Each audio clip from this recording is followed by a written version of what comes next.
Wrath of the Lich King Classic is expected to drop at the end of 2022 or start of 23, and for many players it will be the version of the game that you have played when it was during a live expansion. After all, it was the definitive peak, the most popular WoW has ever been, and whether you already had several years on Azeroth under the belt or it was your first trip into this online world, there will have been memories made during that time. Though we can experience a fresh start for the expansion with another frantic launch period with a new set of players racing for the world first, a lot is going to be different. Some things ranging all the way from the expected release date on the final patch to how we as players have a tendency to approach games very differently in 2022 as opposed to 2008. But you know what you can start handling differently right now? Your VPN. Either on nordvpn.com/WillE or using code WillE can get you a 2-year plan with a huge discount and an additional month free. Why get a VPN though? Why now? Well, look, classic World of Warcraft might be a little bit of an older game, but the rest of the internet is always moving forwards and evolving.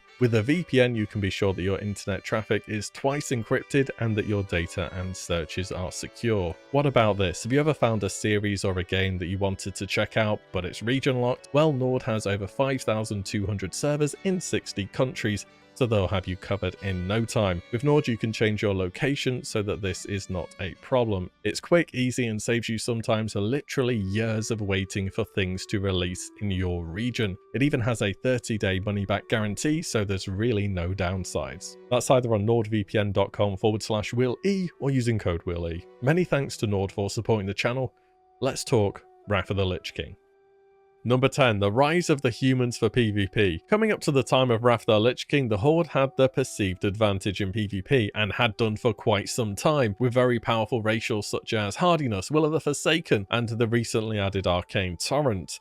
Even in TBC today, the EU2's bracket is made up of nearly 1/3 undead players. It's not a coincidence. So Blizzard decided to give the Alliance a little something to even the balance. What they came up with was every man for himself, a 2-minute cooldown built in PvP trinket as a racial. Now, for the first time ever, people playing the human race had the ability to equip 2 trinkets to aid their throughput. This was, to put it mildly, Giga OP.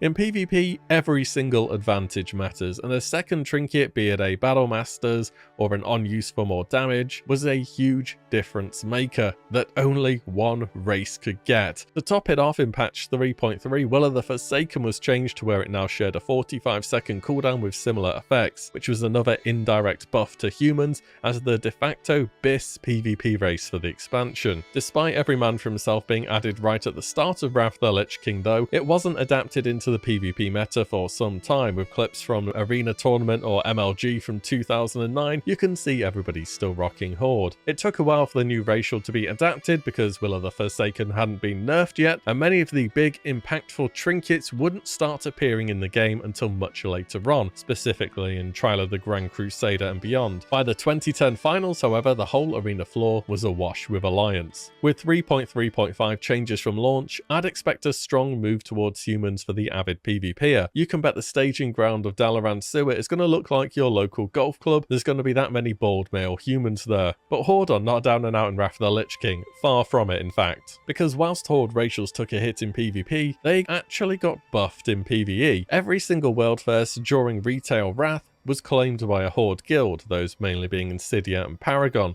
though there were plenty of competitive Alliance guilds at the same time. And there wasn't nearly as much of a split as there is in retail between top-end players nearly entirely choosing one faction. Most notably, Troll's racial berserking started being completely bonkers in Wrath of the Lich King. It's a 3-minute 20% haste with no downside, and you can just throw it into your cooldowns like your own mini Bloodlust. Orc's Blood Fury gets its debuff entirely removed, and it's now just a bunch of free stats for your class. It also gives attack power, spell power, or both depending on which class you're playing. Now, whilst having these racials aren't going to turn you into a 100 passing god gamer, when you add up a raid comp of 25 people, these little bonuses start to become rather large and make a difference. Some Alliance racials do get buffs as well, but nothing quite as impactful as this when it comes to PvE. I think we're going to see a lot of performance-oriented players leaning towards making Horde characters for the move to Wrath. Number 8. Updated Druid forms. Look at him.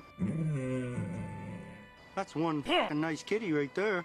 After 4 years of the cat and bear form from Classic and TBC, someone at Blizzard decided, you know what, let's give them a bit of an update. Not for Boomkin though. Want to know when Boomkin gets a new model? Well, you only have to play until Classic Legion.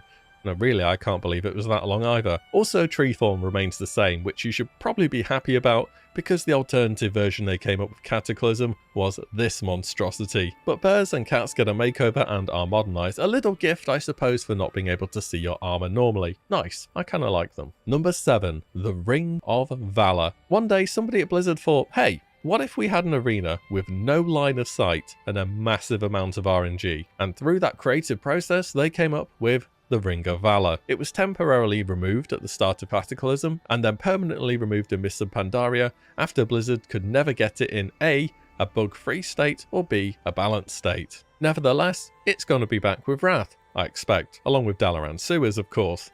It's not exactly the arena with the cleanest history, let me put it like that.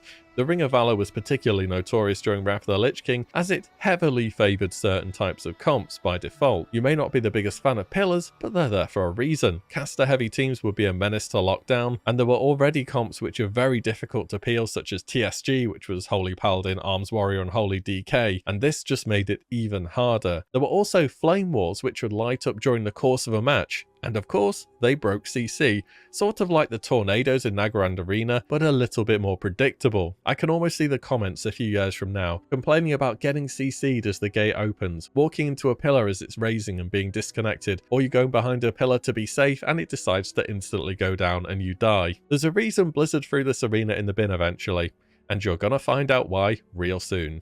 Bonus did you remember thing? You know that NPC in Stormwind or Orgrimmar where you can turn XP on or off so you don't accidentally level up Twinks or Bankolts or anything like that? Those were added in Wrath in patch 3.2. It cost 10 gold to turn off XP and 10 gold to turn it on again. They were appropriately dressed in Twink attire and were also level 19 themselves. This change came alongside the ability to actually gain XP from participation in battlegrounds but not honourable kills. Number 6, Wintergrasp changes. Wintergrasp was a new idea for Wrath of the Lich King, an open world battleground where the battle would take place every 2.5 hours. One faction defends, the other attacks. Simple, but Wintergrasp underwent many changes throughout Wrath of the Lich King, so chances are it won't be quite how you remember it. Initially, it was very much a free-for-all on each faction, get in the zone and just start PvPing, and the side that could bring the most numbers pretty much always won. In patch 3.2, a queue was put in from Battle Masters, as well as a 120 player per side cap, which will no doubt be a benefit for Classic, where we already have loads of servers with essentially one faction on them, and players could bring their own consumables into the battleground to speed up the assault. There is a vid from 2009 where HORDE players paratroop in and blow up the main gate straight open using engineer-made items, Saronite bombs and global thermosapper charges. They won the battle in little over 1 minute from where it began. Looking over the patch notes, I don't believe this was something which was ever patched out, so I think we can full on expect some degenerate tactics if nothing is changed here.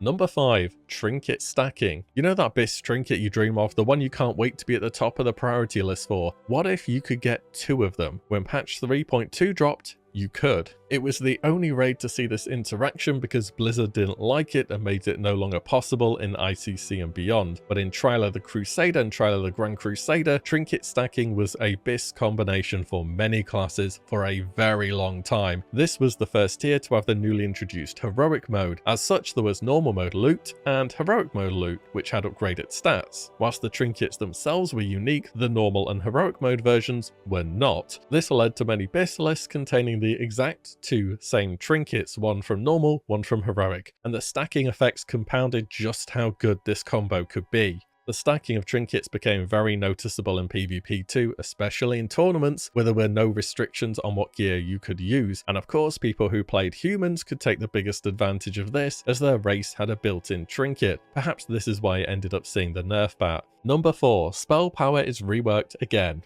for the third time. Wrath of the Lich King saw the third change to spell power for the third expansion in a row, and it wouldn't be the last time either. In Classic, you either have DPS or healing gear. In TBC, you have DPS or healing gear, but the healing gear also had 1/3 of its stats as DPS. In Wrath of the Lich King, it's now just spell power. Healing and damage gear as a concept is gone. Both just get benefits from spell power. Scaling on spells and gear was changed to make up for this, with Blizzard aiming to keep both healers and damage dealers on a similar level to how they already were. This was great for dual specking, as it allowed much easier changing between heal and DPS as of where it was needed, though it did increase competition among casters for the BIS items. Number 3, Death Knights will be good, but they're not going to be mega broken good. The launch of Wrath of the Lich King saw Blizzard's first ever go at a new class, and it went, well, I guess? Released Death Knight to this day is easily the most overpowered class there has ever been in WoW, and it's just not even close. I wish I recorded some of the stuff you could pull off on launch DK. It was like playing your own one-man army with every tool you could possibly want. They had stun immunities, magic immunities, fear immunities, chains of ice was a root, they did absolutely insane damage, and moreover every single spec they had could DPS and every single spec could tank. For real, it was wild. Assuming, which I feel we can, a 3.3.5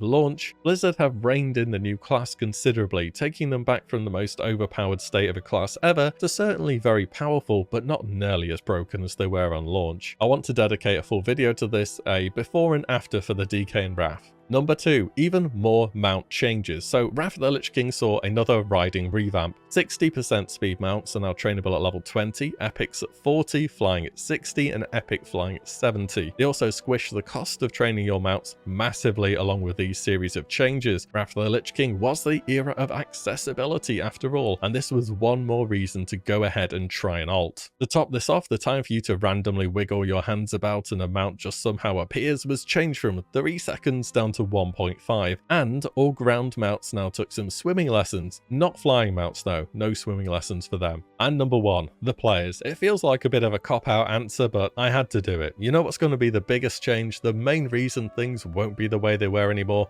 The players. There are going to be a lot of people chasing the feelings or experiences that they didn't quite fulfill or they missed out on the first time around in Wrath. Imagine the amount of people hopping layers for the time-lost proto-drakes or the spirit beast tames. You're going to be hearing that Algalon speech so often in Dalaran as he's defeated time and again. Content which was considered incredibly hard cleared on day 1, and people sweating out the meta arena comps at 1500. If there's one thing that I can guarantee will be different, it's who you are and who you're playing alongside. I still think the game is going to be a lot of fun though, and it has so much to offer. Perhaps just put the mental checklist down for a bit to the side, enjoy it when it happens, and make some new memories from it all. Let me know your thoughts then, if anything stood out to you in particular, and hopefully you learned something new. Wrath contained a colossal volume of content, so there will be plenty more from me in the future on the expansion. And if you like the content and want to see more of its kind, drop a subscribe and a like on the channel. People on YouTube say it a lot, but they do it for a reason. It does really help. As always guys then, thank you all so much for watching and listening in, and I shall see you all on the next one very soon.